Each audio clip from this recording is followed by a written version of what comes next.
This is Perry O'Duff coming at you live from the Hustles Corner in New York City, saying thank you for taking the time out of your day to come and check out our show.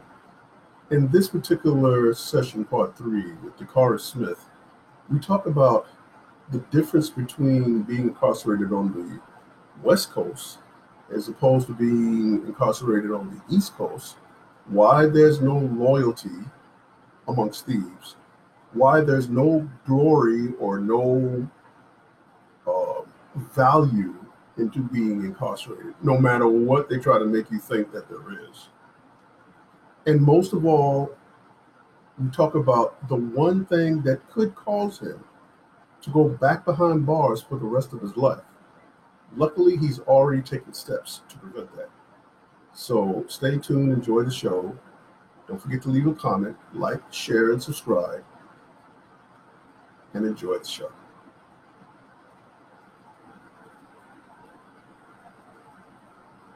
Now, when you go on the West Coast and you're dealing with the Mexicans and the border brothers and all that, oh, this is kind of off balance because you're in their hometown now. So you got to really minimize unless you get quick on the draw. Because if you get out there quick and stab four or five of them real badly, the rest of them will back up. All you got to do is pray that the guards come out, come hurry up and come out. But then again, what I do? All I do is shut the thing down. They're going to start packing dudes up and shipping them all over the globe. Now, two or three y'all might end up at the same place. One or two might end up at the same place. One might not end. One's going to end up with nobody. So you got to be able to stand on your own in prison. You can't always rely on your homies and this and that. Because I didn't. You know what I'm saying? Shit.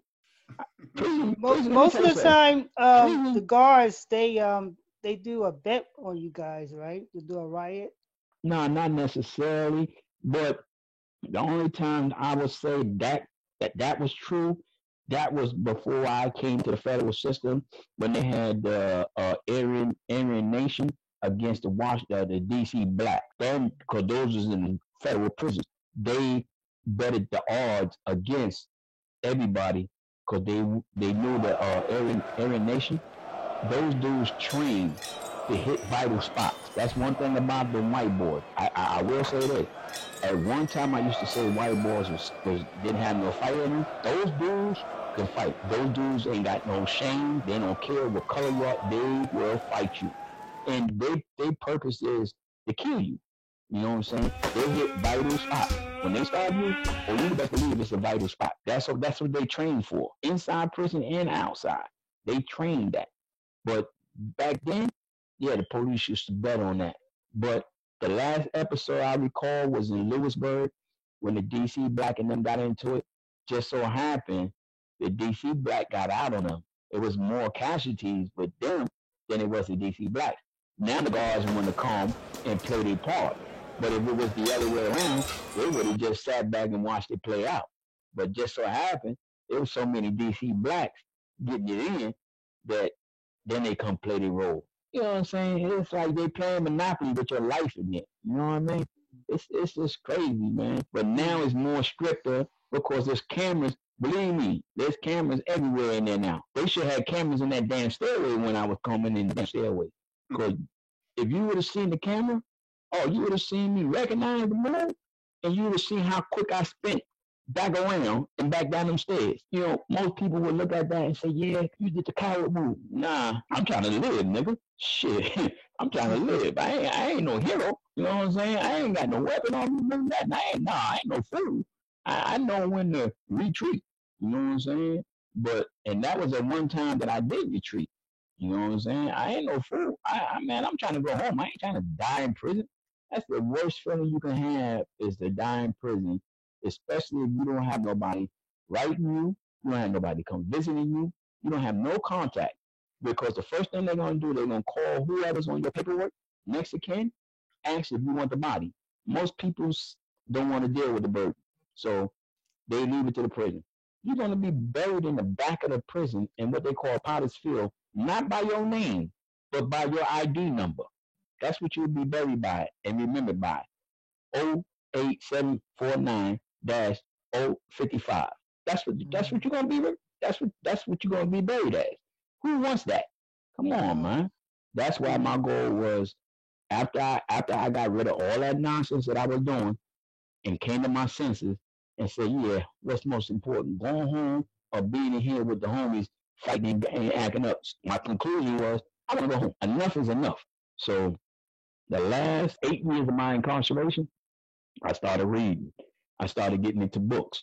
I started doing a whole lot of different things, but I disassociated myself from my friends and I explained to them why. It's nothing personal, but I want to go home. Y'all niggas got life. I don't want to be in here. I got an opportunity to go home. Shit. I mean, after 15, 16 something years in already, you know what I'm saying? Come on, man. I got 10 more years left. It's time to be right. And that's what I did. And they most respected me. The ones that are my true friends, they're the ones who told me, yeah, you go home, bro. You know what I'm saying? You got opportunity to get out there again. And I respect them. Those same individuals is the same individuals I go see up in Otisville Federal Prison month to month. Them to this day, send the money, send pictures. I mean, the friendship never ends because God forbid I fall back in the system. When I come back in the system, I will be for the things that I'm doing for them out here in the streets will never be forgotten and it will be highly treasured. So when I come in, I don't have to spend no money. Everything is going to be given to me. Weapons, food, clothes, sneakers, radio, everything. It's like royalty. But guess what? I don't want that royalty no more. Nah, at the course of doing 20 years, nah, it ain't worth that. Let me ask you this. Like you were saying, in case something happens and you go back, but what would happen? From what you've told us so far, you have completely reformed. At what point did you finally wake up and realize, hey, look, time to mature, time to grow up, time to, this life isn't the way that I want it to be. This is not how I envision living my life in a way whereas, I could live peacefully and happily and I could prosper in life. And at what point did you finally come to that conclusion that, hey, look, this is not the way to live? And why is it so many other guys that are behind bars just don't mature like you do? You know why? Because when they first get in, like me, when I first got in, I didn't mature until 16 years into the book. You know what I'm saying? By then, I don't lost in there 5 years worth of my good time. When you realize, oh, damn, I done lost 5 years of good time. So if I'm supposed to go home in 2015, and then they tell you, oh, you ain't getting released today, you owe 5 years good time. So now you got to sit back and do 5 more years when you could have been out. So that makes you think. But people don't think right away about your good time. In the beginning, when you start in the first 20-year sentence, you ain't worried about good time. You got 20 years ahead of you. So you're going to stab, you're going to get involved in a lot. Let me tell you something. Everybody will be on the basketball court. That's where they're going to go. They're going to be on the handball court. You know what I'm saying? They out there in the yard playing football. You got the sissies run out there with the little colored T-shirts that they made from Kool-Aid with they cut mid-riff, call themselves cheerleaders. Oh, my goodness. It's crazy. You know what I'm saying? So when you start to compute and think, it's a turnaround. Some people don't make that turnaround. Some do. You know what I'm saying? You just got to be strong enough to make that turnaround. You know what I'm saying? Now, back to your original question, what would make me consider the thought or entertaining the thought ever going back in? Like I said, the only thing that can put me back in right now is you mess with my kid or my family. That's it. I have no remorse. I will go back into that dark stage that I was in, and I'm gonna stay in that dark stage because I know I ain't never coming home again. So now it's the demon in me. From that point on, in the penitentiary, it's the demon in me. I'm with everything that's moving, and everything that should be killed won't get killed. That's it. Because I don't lost my family, my kids, and everything. So everything would be numb to me at that point. But like I said, my kids is well sheltered. I'm not worrying about nobody doing nothing to them. You know what I'm saying? My family is good. You know what I'm saying? So nobody, okay, let's put it this way. I live in Brooklyn. My wife and them got the house in East Amherst by the airport. Nobody knows where that house is that associates with me. Nobody. There's only one friend of mine that knew about that house because he had to come see me one time to come get some money, right? That friend crossed me because one morning I woke up, 6 o'clock in the morning. I go to my front door and it's 90 ATF agents outside my door with guns. And I'm like, oh shit, stun me for a minute. I tell them I'm going to open the door, keep my head up so y'all don't get trigger happy. And they open the door, they bum rush me from my front door. They drag me from my front door into my living room and then cuff me. Still ain't showed me a warrant. Still ain't told me what the hell y'all there for. Mind you, I live right across the street from the school where my kids go. So all the teachers come up to work and they seen all this. They tear my house up. They ain't find nothing. It's supposed to be I was stockpiling weapons. Now, mind you, my last incarceration was a 922G, which is a federal firearm offense. I'm not allowed to even be near a firearm at all. That'll give me a life sentence. So why would I be stockpiling guns in my house when my kids live at? My wife, they woke my wife up first after they asked me who was in the house. I said, my wife. They went my room, woke my wife up at gunpoint. They went in my kids' room and woke them up at gunpoint. You know how terrifying that was for kids? You know what I'm saying? They brought them downstairs, sat them in the kitchen while I'm in the living room, cupped up on the floor. And I'm sitting there, I'm listening to my kids crying because they're terrified. That was the worstest feeling in the world. I wanted to kill every agent in it. You know what I'm saying? Because for what? What did I do? And I didn't even know they were sitting on my house the day before because the janitor that works at the school knows my family. Told me, he said, yeah, I pulled in the parking lot. I seen the car. I walked up to him. I said, then they pulled out their shit, said, federal agent. He just left it alone, went back by the business. Then the next day, they raided my house. They tore my house up. I didn't even know I had an attic until they came down when they finished searching my house. They said, man, you got money. I said, money? Where? They said, man, you got so much money in the attic. Attic? I didn't even know I had an attic. My wife didn't even know we had an attic.